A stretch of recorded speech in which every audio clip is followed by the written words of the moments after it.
పళ్ళ షాపు దగ్గరికి ఆడోళ్ళు కానీ మగోళ్ళు కానీ వచ్చారనుకోండి, పళ్ళ షాపు వాళ్ళు రండి సార్, రండి మేడం, ఏం కావాలి, ఏది, అదింత ఇదింత అని వాళ్ళకి మర్యాద ఇచ్చి పిలుస్తారు.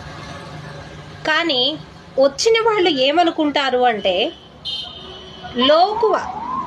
లోకుగా చూస్తారు.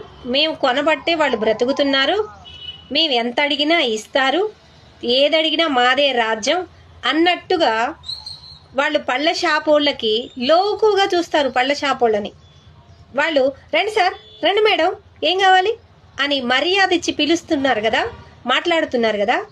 అలాంటప్పుడు మర్యాదని గౌరవించకుండా లోకుగా చూస్తున్నారు పళ్ళ షాపోళ్ళని. అదట్లా ఇదిట్లా అదంతే, మాకు తెలుసులే, మాకు చాలా తెలుసు, మీరేంది మాకు చెప్పేది, మేము చాలా కొన్నాం, చాలా చూసినాం అని లోకువైపోతున్నారు. మర్యాద